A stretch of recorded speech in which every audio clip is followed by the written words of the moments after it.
En esta mañana vamos a estar desarrollando el estudio número 33, basada en la carta del apóstol Pablo a los romanos. En la reunión anterior terminamos el capítulo 8 y entonces acá nos corresponde hoy comenzar con el capítulo 9. El título que encontramos en la Biblia es La elección de Israel. No coincide con el título de este estudio. El título de este estudio es Un viejo anuncio, una promesa y una realidad actual. Y vamos a ver por qué este título, que está basado en eventos que fueron anunciados, cumplidos en aquellos días, pero que tienen su continuidad aún hoy en nuestros días.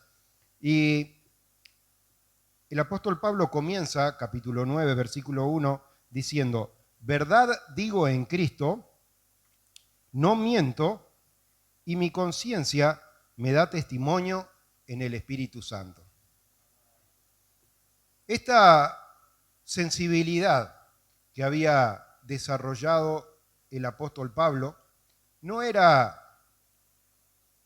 un don específico que le fuese concedido en forma exclusiva a él, sino que al ser receptores de ese Espíritu Santo, esta es una realidad que puede hacerse eficaz y real en la vida de cada uno de nosotros. Quizás alguno puede decir: yo no tengo talento para cantar, otro puede decir: yo no tengo talento para hablarle a la gente, otro para desarrollar un estudio, porque sabemos que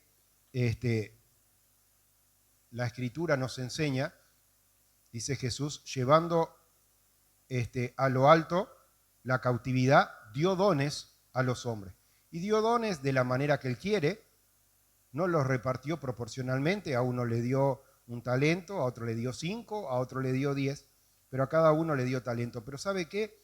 Esto no se trata de un talento, sino que se trata de un anuncio hecho mucho tiempo antes, en días del profeta Joel, el cual el apóstol Pedro, ¿se acuerda que habían estado allí reunidos esperando esa promesa?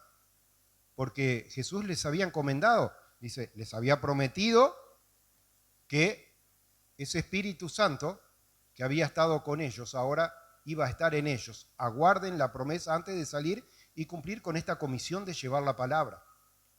Y esta gente, estos 120 que había reunido allí en el aposento alto, creyeron la promesa de Jesucristo y estaban unánimes, es decir, en un mismo espíritu. No estaba uno orando por la comida, otro orando por una enfermedad, otro orando por los niñitos pobres.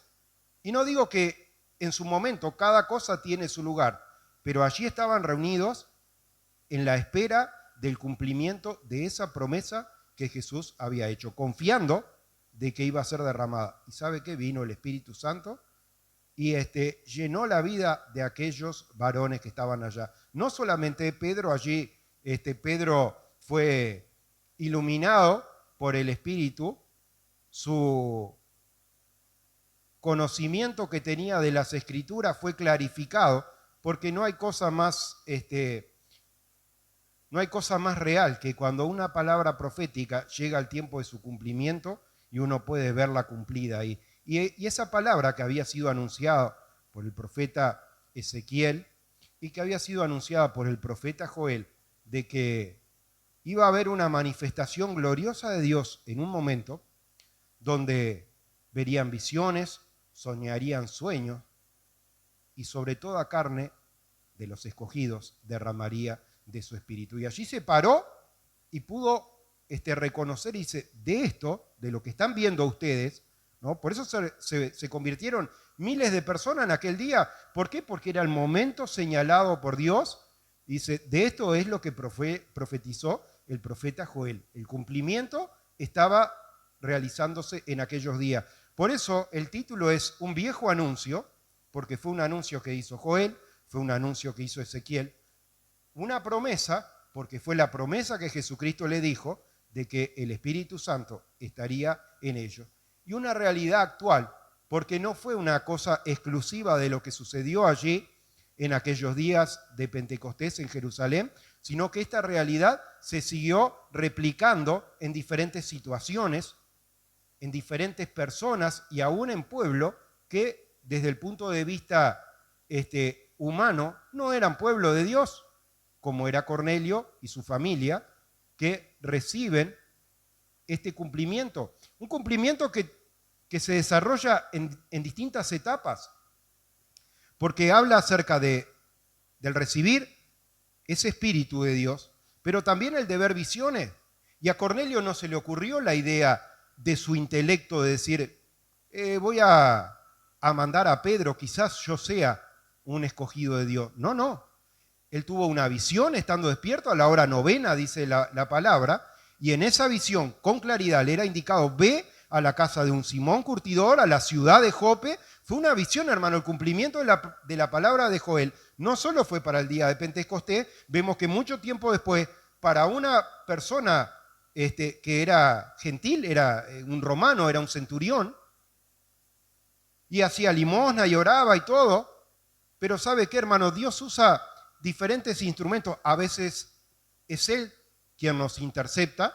Siempre uso el ejemplo de Felipe, cómo allí el Espíritu lo hizo interceptar, aquel eunuco etíope que iba allí, funcionario de la reina Candás, en medio del desierto, y era un escogido de Dios, y recibió la palabra con gozo, reconoció que Jesucristo era aquella oveja que fue llevada al matadero y que no abrió su boca y que había entregado su vida y había resucitado. Dijo, aquí hay agua, ¿qué impide que yo sea bautizado? Enseguida obedeció a la fe, porque la fe no es sola para creerla, la fe es para obedecerla. Y Cornelio era una persona que tenía una sed de Dios, pero no había llegado todavía el tiempo. Pero un día, en Cesarea, a una hora específica, a las 9 de la mañana, el Señor se revela y cumple ese viejo anuncio que estaba en el libro de Joel, de que verían visiones y que derramaría de su espíritu. Y se fue cumpliendo por etapa. Primero ve la visión, manda a estos emisarios a buscar a Pedro, el cual también recibe un llamado de Dios, el cual desde el punto de vista humano se rehusaba a juntarse con los gentiles porque eran considerados inmundos. Pero entonces recibe aquella visión, ¿se acuerda que desciende un manto del cielo con animales impuros y Pedro en medio de un éxtasis y un hambre que le había sobrevenido, una voz que le dice mata y come, y dice no, esto es inmundo. No llames inmundo lo que el Señor ha limpiado. Y era justamente una preparación que Dios estaba trayendo para que Él no llamara inmundo a los que Dios mismo había escogido, que no eran del pueblo de Israel. Y justamente es lo que viene hablando acá el apóstol Pablo, dice la elección de Israel. Y nos va a mostrar en la palabra que esa elección no solamente se limitaba al pueblo de Israel, algo que Jesús ya le había dicho y los discípulos en su momento no entendieron. Dice, también tengo otro rebaño que he de atraer a mí. ¿De quién hablaba? De los gentiles, de gente como Cornelio, a los cuales se cumple la palabra, como yo decía, en su totalidad, a través de una visión, a través de un llamado. Y cuando llega allí el apóstol Pedro, podemos estudiarlo si usted quiere después en la carta de Hechos de los Apóstoles. Él estaba renuente, dice, bueno, no sé por qué me han convocado acá, yo obedecí la voz y vine, pero él estaba un poco resistiendo, no fue gozoso a decir, bueno, qué bueno, el Señor me habló y vengo a darles la palabra. Pero allí el Espíritu hizo una obra y empezó a tocar la vida y los corazones de aquellos que habían sido invitados a una reunión familiar. Sabemos que las iglesias en su principio se reunían. La iglesia no es el templo es una cosa, la iglesia es el grupo de creyentes. Cuando el apóstol Pablo escribe a la iglesia de Roma, dice la iglesia que está en casa de quienes, de Priscila y Aquila, aquellos dos compañeros de trabajo de Pablo que habían salido por un edicto y luego habían vuelto, y allí en su casa se estaban reuniendo creyentes. Acá Cornelio también tenía gente sedienta que se había juntado para escuchar a ver qué tenía a Dios preparado para... Pedro era una incertidumbre. Pedro no fue con un discurso preparado, no fue con una estrategia de qué iba a hablar y cómo los iba a convencer, porque era Dios el que iba a hacer la obra, él era un instrumento en sus manos. Cornelio estaba en la incertidumbre, ¿qué será esto? Pero allí Dios completó esa obra. Por eso, hermano, vemos que ese viejo anuncio hecho por Joel y Ezequiel, esa promesa hecha por Jesús, esa realidad en el día de Pentecostés, se continuó en el tiempo y hombres como este gentil recibe la palabra de Dios. Y luego también sabemos que en Samaria fue predicada la palabra de Dios y fueron enviados allí los apóstoles y esta gente se convirtió. Y vimos hace unos estudios atrás como el apóstol Pedro en uno de sus viajes estando en Asia, allí se encuentra con 12 personas, 12 discípulos de Juan el Bautista, que seguían esperando la promesa del Cordero de Dios, que ya había venido, pero no habían podido reconocer todavía. Y cuando recibieron la palabra, fueron bautizados en el único nombre en el cual podemos ser salvos, en el nombre de Jesucristo, y recibieron el don del Espíritu Santo. Así que, hermano, esta es una realidad que se continúa. Ahora, esa realidad del Espíritu Santo es una realidad que no tiene su cumplimiento en una hora de reunión o una hora y media o lo que dure una reunión en la que las personas están reunidas, sino que es una realidad, es un compañero que está a nuestro lado los 7 días de la semana, los 365 días del año, las 24 horas del día. Y el apóstol Pablo da testimonio de esta realidad y él dice, verdad digo en Cristo, no miento, y mi conciencia me da testimonio en el Espíritu. ¿Qué está diciendo? La propia conciencia del ser humano está entrelazada con ese Espíritu de Dios, dando testimonio de cuál es la voluntad, aprobando o reprobando. Y esa, hermano, es una realidad que nosotros debemos hacer morir las obras de la carne y hacer crecer la obra del Espíritu en nuestras vidas para que de la misma manera que guiaba allí al apóstol Pablo, pueda también guiarnos a nosotros. ¿Sabe que el apóstol Pablo, si vemos el desarrollo de los siguientes versículos, nos habla de una tristeza? O sea, por un lado nosotros sabemos que era un hombre que tenía el gozo de la salvación, como le llama David, dice en uno de sus salmos, no me quites el gozo de tu salvación. Él por un lado tenía el gozo de la salvación porque tenía la certeza, pero ¿sabe qué? Por otro lado, había allí una batalla entre sus sentimientos humanos de que él se sentía dolido. Se sentía dolido porque la salvación no es una elección personal, es una elección de Dios. Y él había anunciado la palabra y el que no era oveja de Dios, como Jesús lo anunció, no recibía el mensaje. Había parientes del apóstol Pablo, lo vemos en la carta a los Romanos, en el capítulo 16, él saluda y dentro de los que saluda a ciertos parientes. Pero unos parientes creyeron y otros parientes no creyeron. Y yo le pregunto, ¿no es la misma realidad que nos pasa a cada uno de nosotros? ¿Sabe lo que pasa? Es que si uno está indiferente, es porque en realidad no está firme en la palabra de Dios. No cree en la palabra de Dios en su totalidad. ¿Sabe qué? Cree una parte, como alguno puede creer en las visiones, otro puede creer en los sueños y otro puede creer en el Espíritu Santo, pero la obra del Señor es completa, como lo vimos en Cornelio. La visión se hizo una realidad y también se hizo una realidad la recepción del Espíritu Santo. Y hermano, hoy es necesario que nosotros entendamos, creamos acerca de que somos salvos por una elección que Dios ha hecho desde antes de la fundación del mundo, pero que también sepamos, hermano, que el que no ha sido elegido por Dios, esa persona está condenada. Nosotros no podemos decir quién eligió Dios y quién no eligió, porque el Señor llama en diferentes etapas de la vida, algunos desde que están en el templo. Samuel tenía 5 años cuando fue al templo y Dios ya le empezó a hablar ahí, porque no hay ni muy viejo ni muy joven para que Dios hable. Y algunos otros, hermano, como el malhechor en la cruz, en sus últimos momentos de vida, el Señor se manifiesta y ahí se puede entender de que él era un elegido de Dios. Y al lado de Jesús había un elegido para heredar vida eterna y había un elegido para condenación. Y el apóstol Pablo nos viene relatando esto, dice, tengo gran tristeza, continuo dolor en mi corazón, porque deseara yo mismo ser anatema, separado de Cristo, por amor a mis hermanos, los que son mis parientes según la carne, que son israelitas, de los cuales son la adopción, la gloria, el pacto, la promulgación de la ley, el culto, la promesa, de quienes son los patriarcas, de los cuales según la carne vino el Cristo, en el cual es Dios sobre todas las cosas, bendito por los siglos de los siglos. Amén. Sí, usted puede estudiar, hermano, sobre todo el libro de Josué es uno de los libros que más habla acerca del anatema. El anatema era aquello que era maldito, que Dios había designado para que fuese destruido.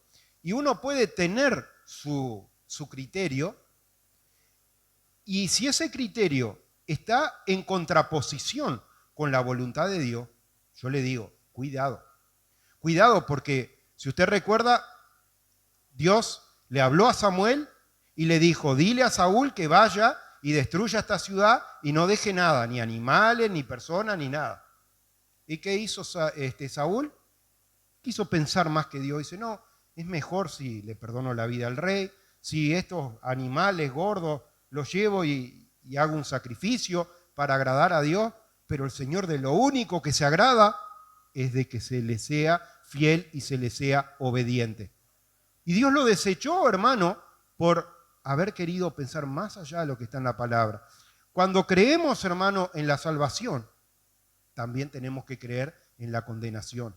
Y cuando creemos en la salvación y en la condenación, podemos entender ese plan de Dios de salvación. Ahora yo le pregunto, cuando él viene hablando, dice acá el apóstol Pablo, habla acerca, dice, son todos israelitas, descendientes de los patriarcas, receptores de la ley de Dios y todo lo demás. ¿Era algo nuevo lo que Dios estaba haciendo? Y sabe que desde el Padre de la fe en adelante, Dios viene mostrando la elección. Desde el Padre de la fe, no de Isaac, no desde Jacob, también lo hizo ahí, pero desde el Padre de la fe. Abraham vivía en su tierra, con su parentela, en Ur de los Caldeos, y el Señor lo llamó. ¿Y por qué le digo con su parentela? Porque si ustedes recuerdan la destrucción de Sodoma y Gomorra, el que vivía allí, que fue rescatado, era Lot. ¿Qué era Lot? Sobrino de Abraham. Era hijo de un hermano o de una hermana. Pero Dios no llamó al hermano o a la hermana. Llamó a Abraham y llamó, en este caso, a su sobrino, Lot.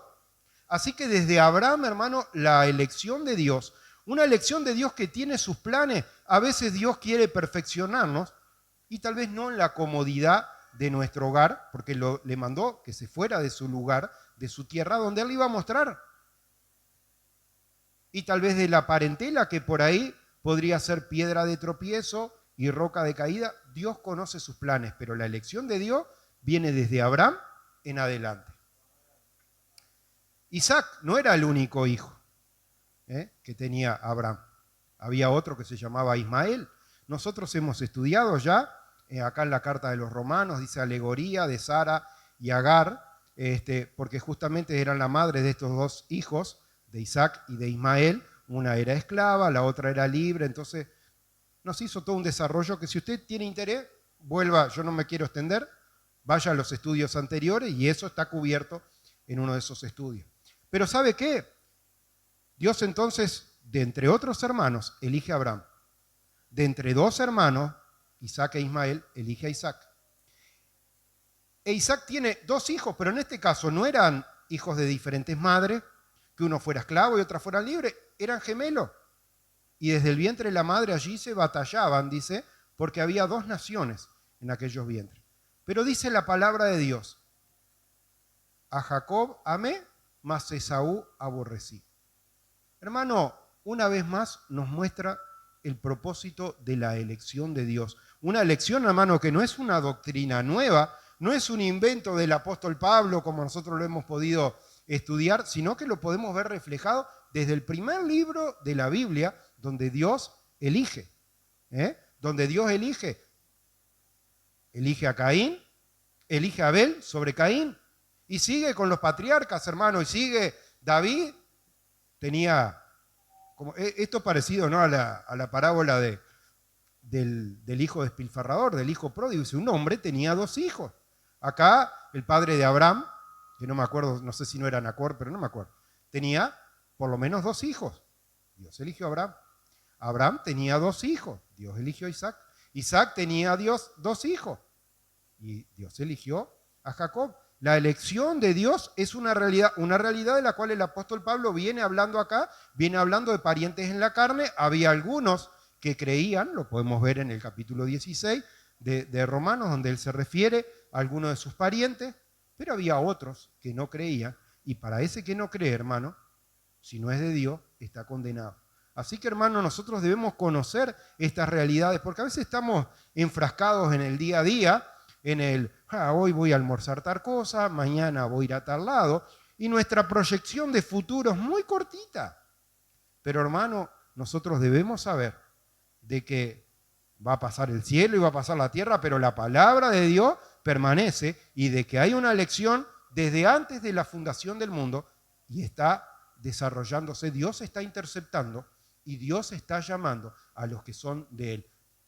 En un día, en una hora puntual, como fue el caso de Cornelio, como fue el caso de este etíope, hermano, y así fue el caso del apóstol Pablo también. En un día, en un horario, en un lugar específico, Dios decide interceptarlo. Hermano, que podamos ser hallados instrumentos útiles en las manos de Dios para poder transmitir a otros, para que este mensaje llegue, como Dios utilizó a Pedro, como Dios utilizó a Pablo para estas cosas, como utilizó a Felipe, hermano, que pueda utilizarnos a nosotros, porque ninguno sabe quién es el elegido de Dios. A veces Dios, a través de diferentes pruebas, nos trata y ablanda los corazones endurecidos, pero hay una elección de Dios, hay una elección para salvación, hay una elección para condenación. ¿Recuerda el mensaje que Dios le da a Moisés referente al faraón? Dice, te he levantado, dice, para mostrar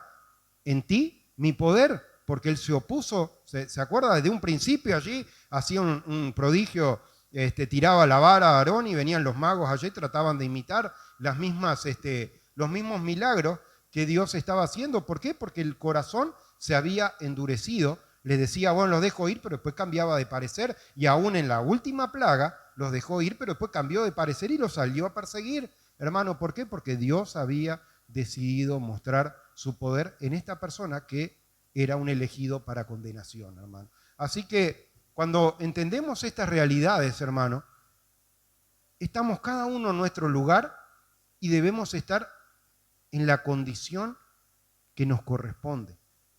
En una condición, hermano, que no hay nada que hayamos hecho nosotros que nos haya otorgado, que nos dé el lugar, que nos hayamos ganado algo, sino que siempre estamos hablando de la gracia, que es un regalo, es un don inmerecido de parte de Dios.